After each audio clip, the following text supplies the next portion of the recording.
जय हिंद मेरे सभी प्यारे बच्चों। आज हम लोग मैथ पढ़ेंगे। मैथ में यूपीएसआई के इस बैच में आज हम लोग पढ़ेंगे नंबर सिस्टम। नंबर सिस्टम मतलब ये हो गया कि ना, सबसे पहले देखेंगे कि जो गणित की मूलभूत संरचना है, गणित क्या है, गणित में क्या क्या बने, गणित किस प्रकार से बनी, गणित का अभिप्राय क्या है, गणित में एलिमेंट कौन कौन से होते हैं, इसका कॉन्सेप्ट क्या है, जोड़ किस तरह से होता है, घटाना क्या होता है, विभाज्यता नियम क्या है, संख्या के प्रकार क्या होते हैं, अंक क्या होते हैं, अंक कितने प्रकार के होते हैं, टोटल कितने होते हैं, ये सारी चीज़ों को आज हम लोग बहुत ही बेहतर ढंग से और बहुत ही विस्तृत रूप में देखेंगे।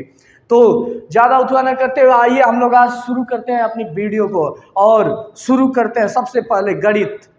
तो जो गणित होती है ना, जैसे अगर हम लिखें गणित, गणित का मतलब होता है कि गणना का विषय।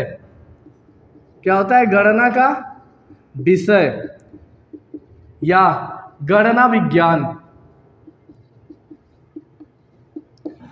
ऐसे समझिएगा। एक ऐसी विषय, एक ऐसी विज्ञान या एक ऐसा ज्ञान का संग्रह वाली पुस्तक, एक ऐसी पुस्तक जो हमें गणना करना सिखाए। गणना मतलब होता है ना काउंटिंग, गिनना सिखाए। जैसे हम बोल देना कि बताइए यहाँ पे कितने वस्तुएं रखी गई हैं, तो कितनी वस्तुएं रखी गई हैं, ये चीज़ें हमें आखिर गिनना पड़ेगा ना, गिनेंगे तभी तो पता चलेगा कि ये वस्तुएं कितनी है। तो मेरे प्यारे बच्चों, उसी चीज़ों को ना हम लोग गणित कहते हैं। गणित का मतलब क्या हो गया कि गणना का विषय, एक ऐसी विषय, एक ऐसी शाखा या एक ऐसा पुस्तक जो हमें गणना करना सिखाती है, गणित कहलाती है। अब जो गणना करना सिखाए ना, तो गणना करने में ना कुछ तत्वों की हमें आवश्यकता पड़ेगी। ऐसे तो हम गणना कर नहीं पाएंगे, हमें कुछ चीज़ों की आवश्यकता पड़ेगी ना। तो गणना करने के लिए सबसे पहले जो चीज़ बनाई गई वो संख्या या अंक के रूप में थे। तो अब इन चीज़ों को हम समझेंगे कि जो संख्याएं होती, जैसे हम किसी चीज़ का गणना कर रहे हैं तो हम संख्याओं के रूप में गणना करेंगे। बोलेंगे कि यहाँ पे 25 वस्तुएं रखी गई है, मतलब वस्तुओं की संख्या कितनी है? 25 है। अब 25 जो हमने बोला, ये आखिर किसी चीज़ से मिल करके बना हुआ है ना, तो जिन चीज़ों से मिल करके बना हुआ है उसे हम लोग कहते हैं अंक। मतलब संख्याओं का निर्माण किससे होता है? अंकों से होता है। संख्याएं क्या करती हैं? गणना करना सिखाती हैं। ठीक है, तो अब इसको समझिएगा। हम लोग गणित जो कि किससे बनी हुई है? संख्या से। और संख्या किससे बनती है? अंकों से। ठीक है ना। तो एक ऐसी विषय जो गणना करना सिखाए, गणना किससे करना सिखाएगी? संख्याओं से गणना करना सिखाएगी। और संख्याएं किससे बनी हुई हैं? अंकों से मिलकर के बनी हुई हैं। तो इन्हीं चीज़ों के बारे में ना संख्या देखेंगे। संख्या कितने प्रकार की? तो टोटल 12 टाइप्स की संख्या होती है। 12 टाइप्स को डिफाइन करेंगे, एक एक प्रकार को विधिवत समझेंगे। अंक क्या होते हैं? तो अंक टोटल 2 टाइप्स के अंक होते हैं। और इसकी बात करें ना, तो इसमें बहुत सा मतभेद चलता है अंकों में। तो उन सारी चीज़ों को ना हम लोग डीप में देखेंगे। तो ज़्यादा उसका शुरू करते हैं। देखिए यहाँ पे गणित को हम लोगों ने क्या कहा? गणना का विषय। गणना किसके रूप में हो रही है? संख्या के रूप में। और संख्या क्या बनी है? अंकों से। ठीक है, तो अब देखिए हम लोग पढ़ते हैं कि अंक किसे कहते हैं। ठीक, तो अंक मतलब ये होता है ना कि गणित की सबसे छोटी मूलभूत संरचना। गणित की सबसे छोटी, मतलब अगर अंकों की परिभाषा आपको लिखना हो तो आप लिख सकते हैं ना कि गणित की सबसे छोटी मूलभूत संरचना अंक कहलाएगी। गणित की सबसे छोटी मूलभूत संरचना अंक कहलाएगी। और अंक जो होते हैं ना, यदि हम इनके स्ट्रक्चर के आधार पर इन्हें डिवाइड करें, स्ट्रक्चर मतलब अंकों की क्वालिटी, अंकों की बनावट, या फिर जो भी चीज़ें कर सकते हैं कि अंकों की जो प्रॉपर्टी होती है उसके आधार पर यदि हम अंकों को बांटें, अंकों का जो गुण है उसके आधार पर अगर इनको बांटें तो इन्हें 2 भागों में बांटते हैं। पहला होता है हमारा चर अंक, दूसरा होता है हमारा अचर अंक। एक क्या हो गया? चर, दूसरा अचर। चर अंक कहने का मतलब होता है ना कि एक ऐसा अंक जिसका मान चलायमान हो। चर का शाब्दिक अर्थ समझ लीजिए। चर का मतलब होता है चलायमान। चर का मतलब क्या है? चलायमान। ठीक है ना। एक ऐसा अंक जिसका मान चलायमान हो, मतलब क्या हो कि कांस्टेंट ना हो, शर्तों पर निर्भर करे। जैसे हमने कोई इक्वेशन हल किया, कोई इक्वेशन हमें दे दिया कि x - 3 बराबर 0, यानी और दूसरा इक्वेशन दे रहा है कि x - 5 बराबर 0। इसको अगर हम हल करेंगे तो क्या आएगा कि x बराबर 3, और इसको अगर हल करेंगे तो क्या आएगा कि x बराबर 5। मतलब क्या है ना कि ये x का मान इसकी दी गई शर्तों पे निर्भर कर रहा है। मतलब ये जो यक्स है ना, ये यक्स यदि इस प्रकार की शर्त में आया तो यक्स का मान 3 होगा, और इस प्रकार की शर्त में आया तो यक्स का मान 5 होगा। अर्थात ये जो यक्स है इसका मान घट बढ़ सकता है। ठीक है ना। तो वहीं से डिफिनीशन दी गई कि ऐसे अंक जिनका मान घटता बढ़ता रहता है उन्हें चर अंक कहते हैं। ऐसे अंक जिनका मान घटता बढ़ता रहता है उन्हें चर अंक कहते हैं, और इसे हम लोग अंग्रेजी के अल्फ़ाबेटों से प्रदर्शित करते हैं। अंग्रेजी के अल्फ़ाबेट से प्रदर्शित करते हैं। अंग्रेजी के अल्फ़ाबेट मतलब क्या? ABCD। जैसे यहाँ पे यक्स, यक्स क्या है? अंग्रेजी का अल्फ़ाबेट है। ठीक है ना। तो ऐसे अंक जिनका मान घटता बढ़ता रहे या जिनका मान चलायमान होता है, चर का मतलब चलायमान, जिनका मान चलायमान हो, घटे बढ़े, आगे पीछे हो, उसको हम लोग कहेंगे चर अंक। ऐसे हम लोग प्रदर्शित करेंगे अंग्रेजी के वर्डों से। और इनकी टोटल संख्या कितनी होती है? तो अंग्रेजी के अल्फ़ाबेट्स की संख्या होती है 26, यानी चर अंकों की संख्या क्या हो जाएगी? टोटल 26 हो जाएगी। अब अगला यदि हम देखें ना, तो अगला हमारा होता है अचर अंक। और अचर अंक कहने का मतलब होता है ना कि अ का मतलब नहीं और चर का मतलब चलायमान। तो मतलब इसका अभिप्राय देखिए क्या हो गया कि एक ऐसा अंक जिसका मान चलायमान ही ना हो, एकदम स्थिर हो, फिक्स हो, कांस्टेंट, हम नहीं हिलेंगे, अडिग हो। ठीक है ना। एक ऐसा अंक जिसका मान जो है एकदम चलायमान ना हो, फिक्स हो, अडिग हो, उसको हम लोग बोलते हैं अचर अंक। ऐसे अंक जिनका मान घटता बढ़ता नहीं है अचर अंक कहलाते हैं। जिनका मान घटता बढ़ता है चर अंक कहलाते हैं। और इनको हम लोग अंक गणितीय अंकों से रिप्रेजेंट करते हैं। ठीक है ना।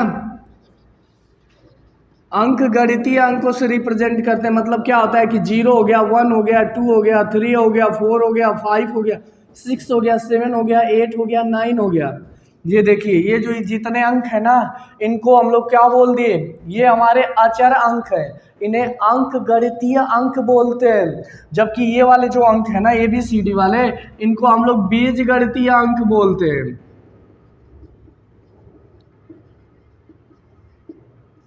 एक को हमने क्या बोला? अंक गणितीय अंक, दूसरे को बीज गणितीय अंक। लेकिन पूरी जो मैथ होती है ना, पूरी मैथ में अगर हम देखें ना, तो अंक गणित का जो हिस्सा कह सकते हैं, ये लगभग मैथ का 80% से भी एबव होता है। जबकि बीज गणित का जो हिस्सा होता है ना, वो 20% या उससे भी कम होता है। और जब तो अंक गणित का जो हिस्सा होता है ना हमारी मैथ में, वो लगभग 80% से ज़्यादा होता है ना। तो इसीलिए सवाल जब पूछा जाता है, जो हमारे हम अगर देखें ना कि पुलिस में, SSCGD में या SI में सवाल आए हुए हैं कि बताइए अंकों की संख्या कितनी है, तो उस टाइम पे ना हम बीजगणित के अंकों को काउंट ही नहीं करते हैं। क्योंकि जनरल सा क्वेश्चन वो पूछ रहा है, जनरली बात कर रहा है ना, तो अंक गणित के जो अंकों की संख्या टोटल कितनी है, 0 से लगाए 9 तक यदि हम काउंट करें ना, तो टोटल इनकी जो संख्या होगी वो 10 अंक है। तो सवाल है यदि पूछे ना कि बताइए गणित में अंकों की संख्या कितनी होती है, तो बोलेंगे 10। लेकिन यदि वो विस्तृत रूप में पूछ दे कि बताइए अंक गणितीय अंक तथा बीज गणितीय अंक कुल अंकों की संख्या कितनी होती है, तो कुल अंकों की संख्या देखिए, इनकी संख्या थी 26, इनकी 10, यानी कुल अंकों की संख्या कितनी हो जाएगी? 36 हो जाएगी। तो अब सवाल पे बहुत ध्यान से फोकस रहे। सवाल अक्सर ऐसे ही कंफ्यूजिंग टॉपिक से सवाल बनाए जाते हैं। अगर आपसे पूछे ना कि अंक गणितीय अंकों की संख्या क्या होती है, तो बोलेंगे 10। बोले कि अंकों की संख्या क्या होती है, तो भी बोलेंगे 10। लेकिन यदि सवाल ऐसे बना दे कि बीज गणितीय अंकों की संख्या, तो 26 बीजगणितीय प्लस अंक, मतलब अगर इसका चर्चा वो सवाल में कर रहा है तभी हम इसकी जिक्र करेंगे और बताएंगे कि 36 हो रही है। अगर इसका चर्चा उसने नहीं किया है तो हम इसका चर्चा भी नहीं करेंगे, ठीक है ना। तो अंकों की संख्या ये होती है। अब अंकों के मेल को संख्या कहते हैं, मतलब अंकों का जो मेल होता है ना वो संख्या का निर्माण करता है। तो अब पढ़ते हैं संख्या और उसके 12 टाइप्स के बारे में, और यहाँ से बहुत सवाल पूछे गए हैं। जो संख्या है ना उसके 12 टाइप्स से रिलेटेड बहुत सवाल पूछते हैं। तो अब हम लोग ना उन चीज़ों को पढ़ते हैं। देखिए कि आखिर ये क्या होती हैं, संख्याएं क्या हैं, किस तरह से बनी है, संख्याओं के टाइप्स कौन से हैं, किस टाइप से सबसे अधिक सवाल आया हुआ है। ये सारी चीज़ें ना हमें एक एक चीज क्लियर करते हुए चलते हैं, ठीक है ना। तो देखिए संख्या, सबसे पहले इनके 12 टाइप्स के नाम सीखते हैं और एक एक चीज खूब विस्तृत या कर सकते हैं ना, इतना आसान तरीके से बताऊंगा कि इसी वीडियो में हो, अगर आप थोड़ा सा ध्यान से पढ़ेंगे ना तो याद हो जाएगा। तो संख्या के अगर हम 12 टाइप्स के नाम लिखें तो सबसे पहले प्राकृतिक संख्या, उसके बाद देखिए ये संख्याएं आपके सामने से गई भी होंगी, ऐसा नहीं है कि ये संख्याएं जानते नहीं है, लेकिन सबको एक साथ बताया जाएगा यहाँ पे। प्राकृतिक संख्या, पूर्ण संख्या, तीसरा हमारा होता है पूर्णांक संख्या, आगे यदि हम देखें तो हमारा होता है परिमेय संख्या, या इसको हटाते हैं, इसको बाद में करेंगे, पहले भाज्य संख्या, फिर अभाज्य संख्या, फिर सह अभाज्य संख्या,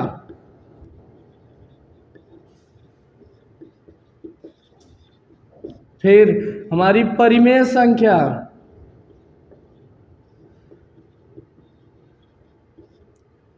फिर हमारा अपरिमेय संख्या,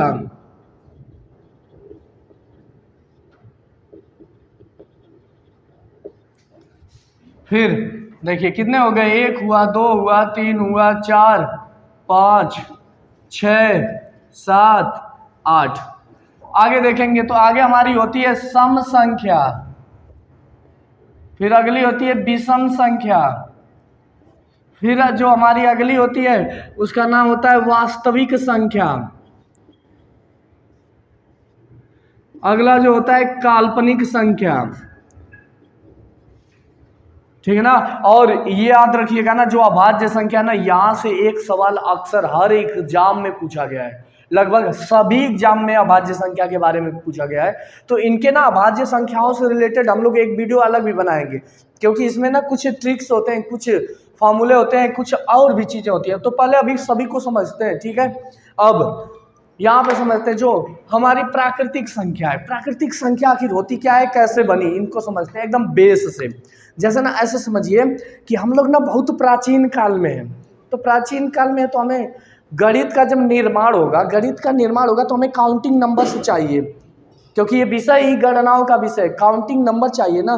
तो शुरुआती दौर में जब इंसान गिनती करना शुरू करता है तो बोलता है 1 2 3 4 5, जहाँ तक जा सके वहाँ तक गिनता है। मतलब इसने शुरुआत कहाँ से किया, 1 से किया, 1 से, और कहाँ तक गया है, इनफाइनाइट तक, अनंत तक। मतलब 1 2 3 4 5 डॉट डॉट डॉट इनफाइनाइट, जी अनंत, जिसका अंत ही ना हो। अब बहुत ज़्यादा हम लोग आगे जा सकते हैं, ठीक है ना। तो अब ऐसे समझिएगा कि प्राकृतिक संख्या मतलब क्या हो गया कि 1 से लगाए अनंत तक। अब प्राकृतिक संख्या जब 1 से अनंत तक है ना, ये काउंटिंग नंबर है। अब जो सवाल पूछा जाएगा यहाँ से वो ये पूछे जाएंगे कि प्राकृतिक संख्या किसे कहते हैं। तो वहां पे हम बताएंगे कि ऐसी संख्याएं जिनकी शुरुआत 1 से तथा अनंत पर अंत हो, मतलब जिनका अंत असीमित हो, केवल शुरुआती पॉइंट क्या हो, 1 हो। सवाल ये बनता है कि प्राकृतिक संख्या किसे कहते हैं, ऐसी संख्याएं जो 1 से प्रारंभ होकर अनंत तक जाती हैं प्राकृतिक संख्या कहलाती हैं। दूसरा जब बनाया गया ना, तो दूसरा के लिए जब बनाया गया तो बोला गया कि यार हमने थोड़ा सा जब आगे हम लोग गए तो आगे जब थोड़ी सभ्यता विकसित हुई तो जीरो का निर्माण हुआ, ठीक है ना। तो बोला गया ना कि यार ये तो अधूरी है, इसमें जब हम जीरो को ऐड कर दें तो ये हमारी पूर्ण हो जा रही है, पूरा हो जा रही है। मतलब ऐसी संख्या जिसकी स्टार्टिंग जीरो से हो या प्राकृतिक संख्या में जीरो जोड़ दें तो इसको हम लोग पूर्ण संख्या कहते हैं। वे संख्याएं जिनका प्रारंभिक शून्य तथा अंतिम अनंत हो।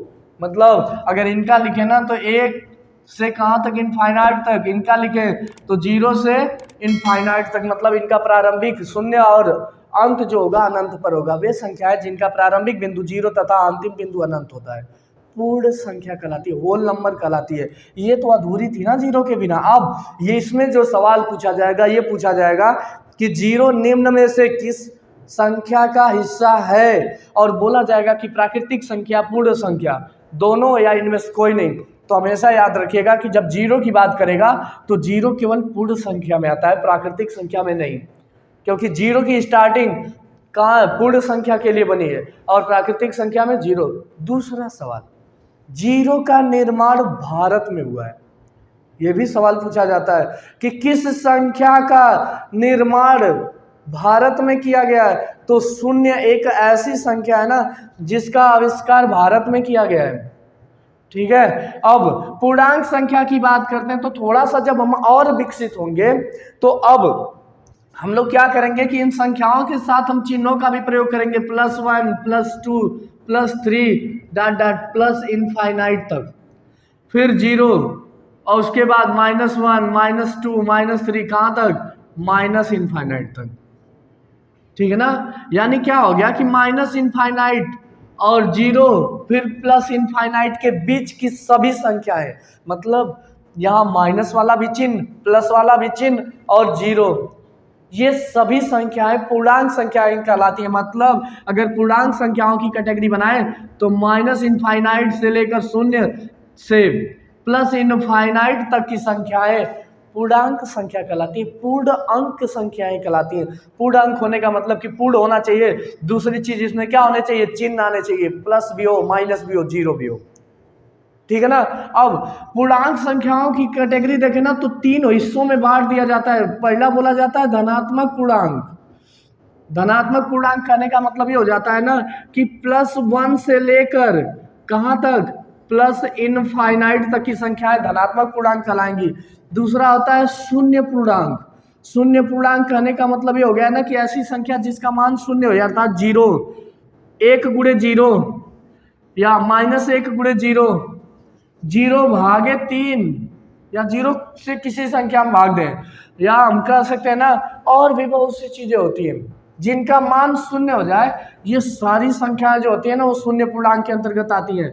तीसरा होता है हमारा ऋणात्मक पूर्णांक। ऋणात्मक पूर्णांक, ऋणात्मक पूर्णांक कहने का मतलब क्या है कि -1 से लेकर प्लस इनफाइनाइट तक की जो संख्याएं होंगी उसे हम लोग बोलेंगे कि ऋणात्मक पूर्णांक संख्या है। पूर्णांक संख्या मतलब क्या, minus infinite, zero, plus infinite, minus infinite से जीरो प्लस इनफाइनाइट। पूर्णांक कहने का अभिप्राय बस इतना समझ लो ना कि चिन्ह आ गए, इसको बांट दिया गया 3 भागों में, इसी को छोटा छोटा हमने क्या किया, +1 से प्लस इनफाइनाइट उठाया और बोला कि ये धनात्मक पूर्णांक है, जीरो को बोला कि शून्य पूर्णांक है, और माइनस वाले हिस्से को बोला कि ये ऋणात्मक पूर्णांक है। फिर जब हम आगे गए ना तो हमने देखा भाज्य और अभाज्य संख्याएं। भाज्य अभाज्य ये सबसे टफ टॉपिक है, और यहाँ से सवाल पूछा गया है, यहाँ से पूछा गया है, यहाँ से पूछा गया है, और इन लोगों में से भी पूछा गया है। ठीक है ना, तो इनको ध्यान से समझेंगे, इसीलिए ना सारी चीज़ें सीरियल से समझाई जा रही है ताकि आपको क्लियर हो सके। अब ऐसे समझिए, भाज्य संख्या, भाज्य मतलब होता है ना भाग देने वाला, भाग या टूटने वाली संख्या, या भाग देने पे कट जाए ऐसी संख्या। ठीक है ना, वो संख्याएं जिन्हें हम भाग दे और क्या हो कट जाए उन्हें हम भाज्य संख्या कहते हैं। जैसे में 4, 8, 10, ये सब भाज्य संख्याएं हैं। इनकी एक और चीज़ें हैं, ठीक है ना, और इनकी एक और ये चीज़ें निर्भर करती हैं। जैसे भाज्य संख्याओं की ना एक और खासियत होती है कि ये स्वयं और एक के अलावा, देखो साईं बाबा हमारे सबसे पहले कह गए सबका मालिक एक है, मतलब एक तो मालिक है, और इंसान स्वयं का भी मालिक होता है। तो हर संख्या स्वयं और एक से कटेगी, ठीक है ना।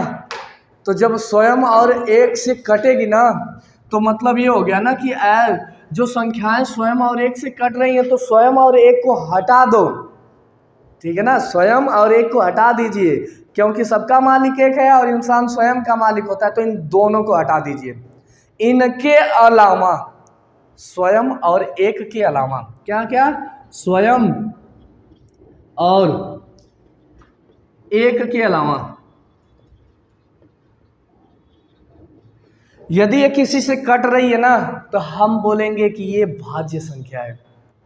स्वयं और एक के अलावा यदि किसी से कट रही है तो क्या है, भाज्य है। मतलब अगर इसको 4 को देखें तो 4 को 1 भी काट रहा है, 4 भी काट रहा है, लेकिन 2 भी काट रहा है।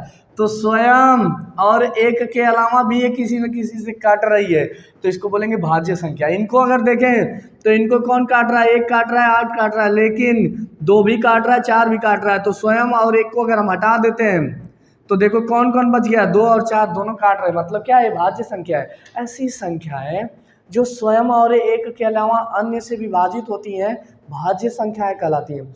इसी का दूसरा ये अभाज्य, मतलब कि जो भाज्य ना हो, अर्थात ऐसी संख्याएं जो स्वयं और एक के अलावा और किसी से नहीं कटे। जो स्वयं और एक, इन दोनों को मैंने पहले ही कहा कि हटा दीजिए, उसके बाद हम अपनी थियरी देखेंगे। तो स्वयं और एक के अलावा और किसी से ना कटे, उन्हें हम बोलेंगे अभाज्य संख्या। तो जैसे में अगर देखते हैं ना, तो 2 हो गई, 3 हो गया, 5 हो गया, 7 हो गया, ये सारी अभाज्य संख्या है। फिर 11 हो जाएगा। देखो यह क्या है, 1 और 2, स्वयं और एक हटा दिया, किसी से नहीं कट रहा है। ये भी देखो 1 और 3, स्वयं से और एक से हटा दिया, देखो और किसी से नहीं कट रहा है। ये अभाज्य संख्या है, मतलब ऐसी संख्या है जो स्वयं और एक के अलावा और किसी से ना कटे, अभाज्य संख्या है। अगर कट रही है तो भाज्य, ना कट रही है अभाज्य, ठीक ना। कॉन्सेप्ट कितना है, स्वयं और एक के अलावा देखना है। अब सहअभाज्य, सह का मतलब होता है साथ साथ, अभाज्य का मतलब होता है अभाज्य, ठीक है ना। कक्षा 10 के अगर हम बात करें ना क्वेश्चन से, उसमें बहुत ज़्यादा ये सवाल पूछा जाता है बहुविकल्पी में। और पिछली बार ना हमने देखा ना कि पिछली बार भर्तियों के एग्जाम में भी ये पूछता है, ठीक है ना, कि सहअभाज्य संख्याएं क्या है, इनकी डिफिनीशन क्या है। तो अब इसको समझेंगे कि वे संख्याएं, ये सह का मतलब होता है साथ साथ, अभाज्य का मतलब होता है ना कि साथ साथ प्लस अभाज्य हो, ठीक है ना, मतलब एक दूसरे को काट नहीं पाए। जैसे 13 कर दिया, 14 कर दिया, क्या ये दोनों एक दूसरे को काट पाएंगे, नहीं काट पाएंगे। 7 वाली संख्याओं के पीछे हम काउंट करेंगे, ठीक है ना। तो 7 वाली संख्याओं के पीछे यदि काउंट करेंगे तो देखिए 13 और 14 जो संख्याएं है ना, ये दोनों 13 इनको काट नहीं पाएगा, तो इसको बोलेंगे ये सहअभाज्य संख्याएं हैं, ठीक है। ये जब सहअभाज्य संख्याएं हैं तो इनके बीच का जो कॉमन फैक्टर होता है, जो मसा होता है ना, ठीक है ना, जो मसा का मतलब होता है वो हाईएस्ट फैक्टर जो इन दोनों को काट दे, वो 1 होता है। और यही सवाल यहाँ से बहुत पूछा गया है कि सहअभाज्य संख्याओं का महत्तम समापवर्ती होता है, 1 होता है। ये यूपीएसआई, यूपी पुलिस में आया हुआ सवाल है कि सहअभाज्य संख्याओं का महत्तम समापवर्तक क्या होता है, तो 1 होता है। सहअभाज्य संख्या किसे कहते हैं, मतलब साथ में 2 ऐसी संख्याएं जो आपस में एक दूसरे को नहीं काट पाए। और एक पॉइंट और यहीं से बनता है कि कभी भी 2 क्रमागत संख्याएं एक दूसरे को काट नहीं पाती हैं। 2 क्रमागत संख्याएं जैसे 2 और 3 को, 1 को तो हटा देंगे, 1 सबको काटता है, तो 2 और 3 एक दूसरे को काट नहीं पाएंगे, तो 2 क्रमागत संख्याओं को सहअभाज्य संख्या कहते हैं। और इनका जो महत्तम समापवर्ती होता है वो 1 होता है।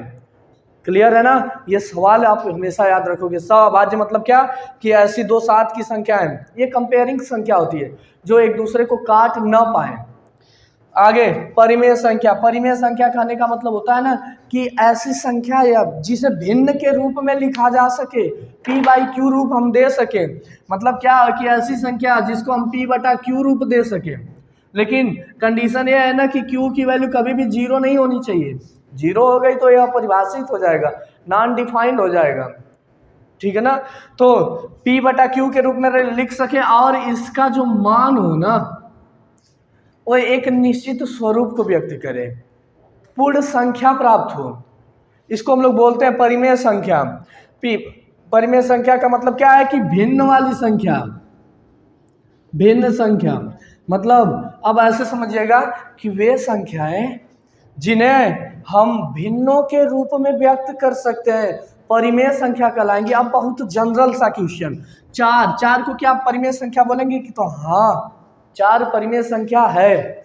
परिमेय संख्या इसलिए है क्योंकि हम यहाँ पे 4/1 कर सकते हैं, या इसी 4 को लिखना चाहे तो 8/2 लिख सकते हैं, इसी 4 को लिखना चाहे तो 16/4 लिख सकते हैं। ये परिमेय संख्या है, ठीक है ना। और इन चीज़ों को यदि हम देखें तो परिमेय संख्या, आप परिमेय संख्या के उदाहरण में कुछ भी लिख सकते हैं। जैसे हम लिख देंगे 8/11, ये भी परिमेय संख्या भिन्न के रूप में लिखी गई, मतलब ऐसी संख्या जिन्हें हम भिन्नों के रूप में लिख सके, परिमेय संख्या है।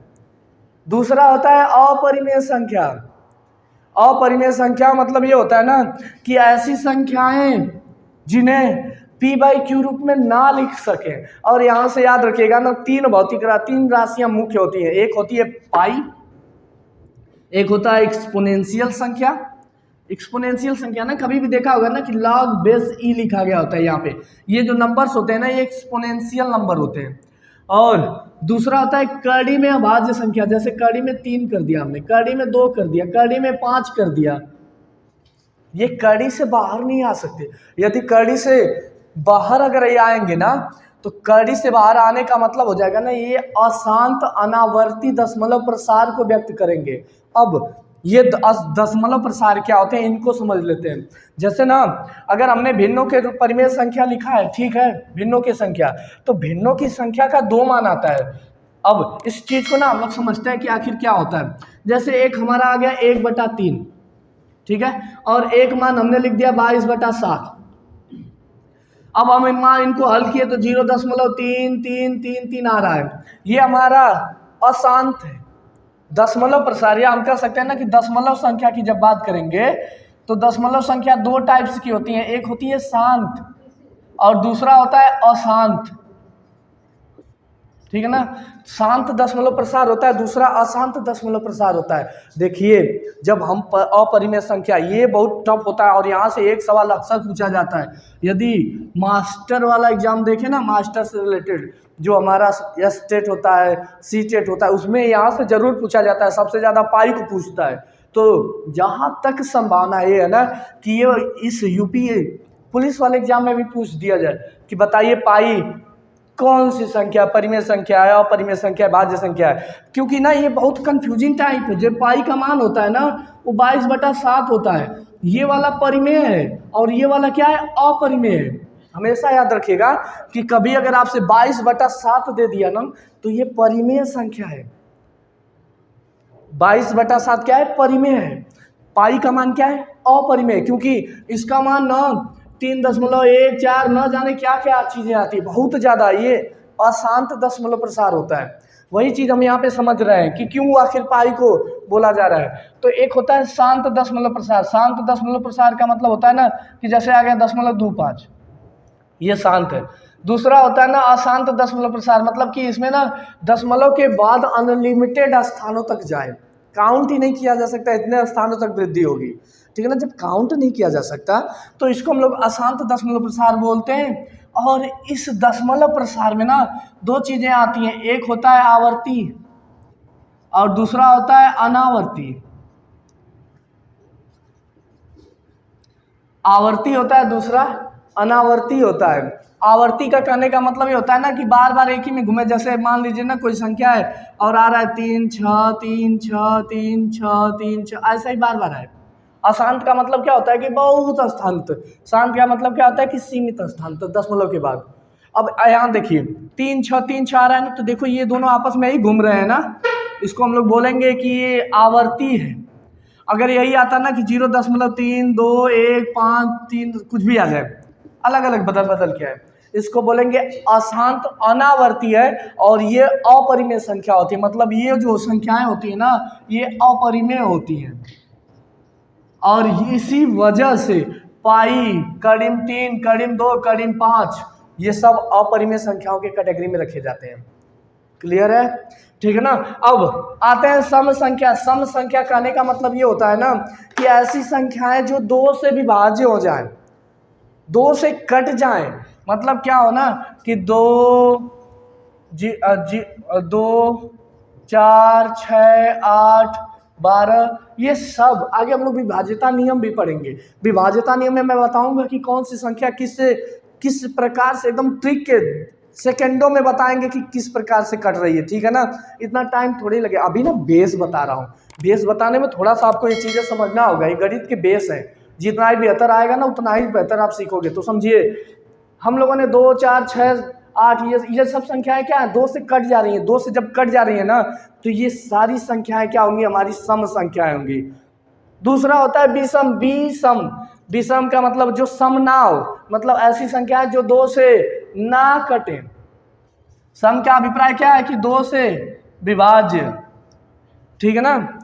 सम का मतलब 2 से विभाज्य। और देखिए इसको हम लोग लिख देते हैं 2 से विभाज्य, तो ये क्या होगा, सम होगा। और 2 से विभाज्य ना हो, 2 से अविभाज्य, तो ये क्या होगा हमारा विषम। सम 2 से कट जाएगा, विषम यानी 2 से नहीं कटेगा। वास्तविक संख्या और काल्पनिक संख्या, इनको समझते हैं, ठीक है ना। ये वास्तविक संख्याएं क्या होती हैं और काल्पनिक संख्याएं क्या होती हैं, ठीक। तो वास्तविक संख्या का मतलब होता है ना, जैसे अब हम मान लेते हैं ना कि हमें संख्याओं का ज्ञान हो गया, अब हम एक रेखा खींच रहे हैं, उस पर संख्या रेखा बताना है। इसको ध्यान से देखिए, एक रेखा हमने खींचा और इसी रेखा पे हमें संख्या बतानी है। संख्या बतानी है तो हम क्या बोलेंगे, जैसे हमने कह दिया गया कि 5 फल हैं, तो हम क्या बोलेंगे कि 0 1 2 3 4 5, मतलब जो फलों की संख्या होगी हम यहाँ पे इंडिकेट कर देंगे। लेकिन ऐसी संख्याएं जिन्हें इस संख्या रेखा पे दर्शाया जा सकता है, चाहे वो दशमलव की, अगर बोला जाएगा कि 1.5 1.5 यानी 1.5, यानी यहाँ पे आएगा, बीच में आएगा, ठीक है। माइनस में देगा तो इधर हम कर लेंगे, दशमलव में देगा तो भी कर लेंगे, इस पे दर्शा सकते हैं। तो ऐसी संख्याएं जिन्हें 10 संख्या रेखा पे दर्शा सकते हैं उसे हम लोग कहते हैं वास्तविक संख्या। दूसरी होती है काल्पनिक संख्या, जैसे कड़ी में -6। सबसे बड़ी अच्छा ट्रिक ये है ना, हमेशा जब भी कड़ी में माइनस आ जाए वो भी अकेला, तो याद रखिएगा ये संख्या क्या हो जाएगी, काल्पनिक। इसे इस संख्या रेखा पर दर्शाया ही नहीं जा सकता, क्योंकि ये माइनस चिन्ह प्रदर्शित करते हैं और चिन्ह जब तक बाहर ना हो ये दिशा बताएंगे, दिशा बता ही नहीं सकता जब तक कड़ी के अंदर है। तो इसे संख्या रेखा पर आसानी से प्रदर्शित नहीं किया जा सकता, इसीलिए बोलते हैं कि ये काल्पनिक संख्याएं हैं। कड़ी में यदि माइनस आ गया तो फिर ये काल्पनिक संख्या है, और ये जो संख्या रेखा पे दर्शाई जा सके उसे बोलते हैं वास्तविक संख्या। मतलब ऐसी संख्याएं जिन्हें हम संख्या रेखा पे नहीं दर्शा सकते, काल्पनिक संख्या बोलेंगे। कड़ी में -6, कड़ी में -2, कड़ी में -1। और वास्तविक संख्या का मतलब क्या हो जाएगा कि ये संख्या जिन्हें हम संख्या रेखा पर दर्शा सकते हैं, ठीक है ना। तो ये हमारे संख्याओं का ग्राफ है। अब इनसे ना कुछ रिलेटेड बहुत ही इंपॉर्टेंट फैक्टर्स भी होते हैं, ठीक है ना, उनको थोड़ा सा देख लेते हैं जिनसे एग्जाम में बहुत ज़्यादा सवाल पूछे गए हैं। तो इनसे रिलेटेड कुछ इंपॉर्टेंट फैक्ट, जैसे पहले पूछता है ना कि बताइए एक क्या है, तो लिखेंगे हमेशा ना कि जो हमारी एक है ना वो प्राकृतिक संख्या है, पूर्ण संख्या है, पूर्णांक संख्या है, ठीक है। लेकिन भाज्य और अभाज्य दोनों नहीं है, ये हमेशा याद रखिएगा कि संख्या नंबर 1 भाज्य और अभाज्य दोनों नहीं होती है। दूसरा सवाल जब अब इसमें पूछा जाएगा ना कि हमारा 2 सबसे छोटी अभाज्य संख्या क्या है, या सबसे छोटी सम